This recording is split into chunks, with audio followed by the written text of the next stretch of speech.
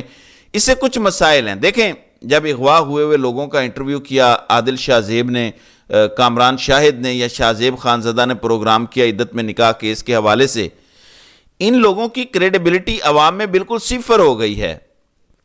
اب جب تحریک انصاف کے کریڈیبلٹی والے لوگ وہاں جاتے ہیں تو بیسیکلی آپ یہ کہہ رہے ہیں کہ یہ کریڈیبل جرنلسٹ ہیں, ہم ان کو اس قابل سمجھتے ہیں اور ہم انہیں انٹرویو دینے آ رہے ہیں. آپ ان کو انڈورس کر رہے ہیں, یعنی ان کا بیانیہ عمران خان کے بارے میں بھی ٹھیک ہے, اور انہوں نے جو اغوا شدہ لوگوں کے انٹرویو کیے وہ بھی ٹھیک ہیں, وہ جائز ہیں, وہ حق پر ہیں. اس لیے یہ قدم اٹھانا ضروری تھا. اس نظام سے ٹکر لیے بغیر یہ نظام آپ کو کچھ بھی نہیں دے گا, بلکہ الٹا اور چھینیں گے آپ سے. یہ الٹا آپ کو اور دبائیں گے, یہ آپ کو ایسے دیواروں میں چنیں گے کہ آپ تصور نہیں کر سکتے. آپ نے سوچا نہیں ہے کہ آپ کے بارے میں انہوں نے سوچا کیا ہوا ہے, عمران خان کے بارے میں انہوں نے سوچا کیا ہوا ہے. یہ جو راوی اور واڈا جیسے ٹاؤٹ بتاتے ہیں کہ تحریک انصاف کی چاند پر تو حکومت بن سکتی ہے, خلا میں تو بن سکتی ہے, پاکستان میں دوبارہ اب نہیں بن سکتی. آپ کو پتہ ہے کہ جو دنیا میں اپنے آپ کو خدا سمجھ بیٹھے ہیں, وہ یہی کہہ رہے ہیں کہ اب عمران خان کے ہوتے ہوئے تحریک انصاف کی حکومت نہیں بن سکتی، اس ملک میں نہیں بن سکتی، نہ ہم بننے دیں گے، اور انہوں نے کر کے دکھا دیا ہے۔ فارم 47 پہ اپنی مرضی کے نمبر لکھ کے 10-10 ہزار ووٹ غائب کر کے ٹھپے لگا کے پرے پھینک دیے۔ وہ تو ثابت کر رہے ہیں ہر روز کہ ہمارے کنٹرول میں ہے سب کچھ۔ اس کے جواب میں عوام کو موبلائز کرنا لیڈرشپ کا کام ہے، اور انہوں نے یہ کرنا ہوتا ہے۔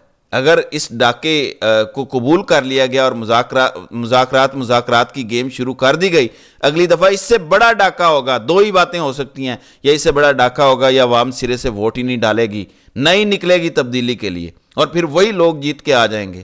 تو یہ نظام ہاسٹیج ہے اس ٹائم، اس کو چھڑوانے کے لیے آپ کو آؤٹ آف دا باکس سوچنا پڑے گا، مسلسل پریشر بنانا پڑے گا ان کے اوپر۔ اگر یہ نہیں کریں گے تو آپ کے ہاتھ کچھ بھی نہیں آئے گا۔